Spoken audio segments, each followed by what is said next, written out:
Hello, Jay, and welcome to the third edition of the Data 2020 Summit here in Stockholm. We're pleased that we have Avaus and you as a speaker.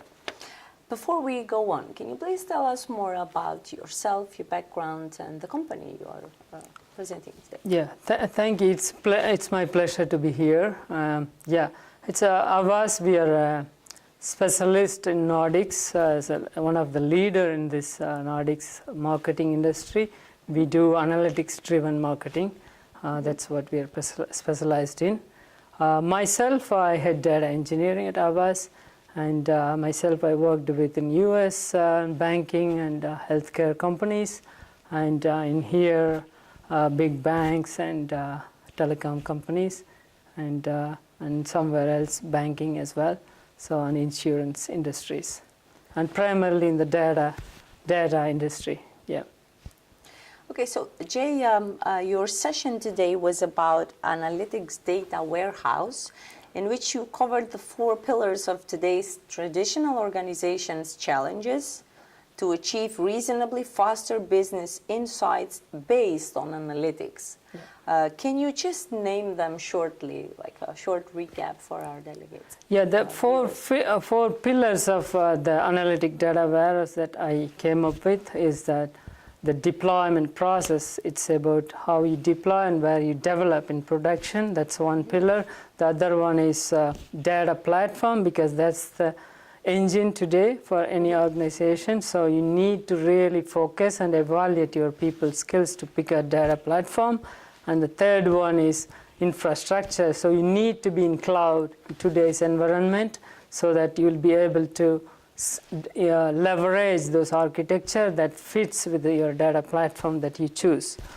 And the fourth one is people, of course, because in these larger organizations, they have a variety of workforce, meaning the level of aging population within workforce, they don't want to change. So it's not that just to change, it's about understanding what you have, what the skills you have. You have to evaluate and fit for our needs that you could deliver faster way, but there are platforms today that can support this today.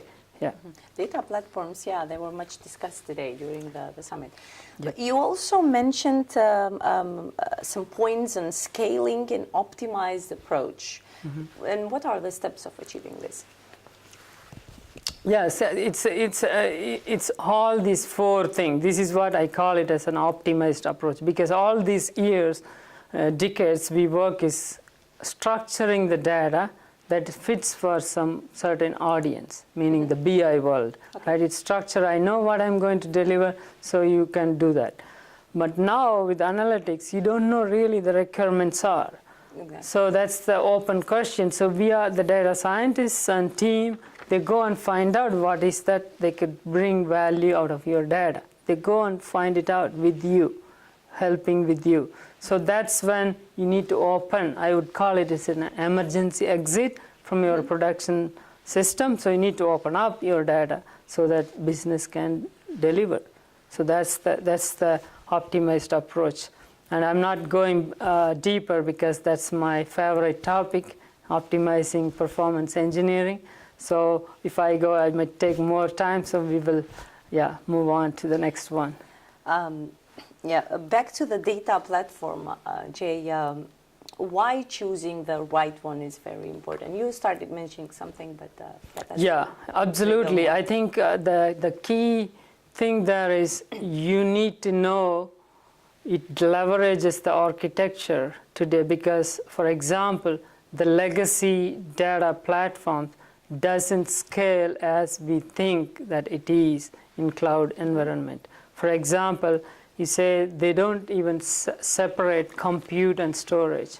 For example, in the legacy databases, what they do is they scale with the nodes. You know, in a racked architecture, you have to add them as code. So it comes with the compute and storage, right? So that's how they add.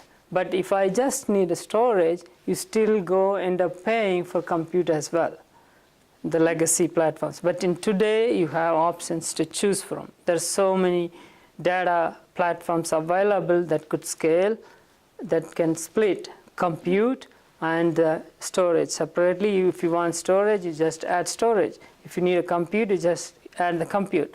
That's also one of the key things I explained in my session. I think that's an important question. Good for asking that question. Yeah. So let's re-generalize. Okay, we gathered here and to discuss about how organizations can prepare. I don't know if preparing is the right word, but they are moving along for a data-driven future, right? So from your perspective, what do you think that they should do to speed up this process in order to become fully data-driven, even AI-driven, because that's where we are all going? Yeah, I call it, this one is faster lane analytics.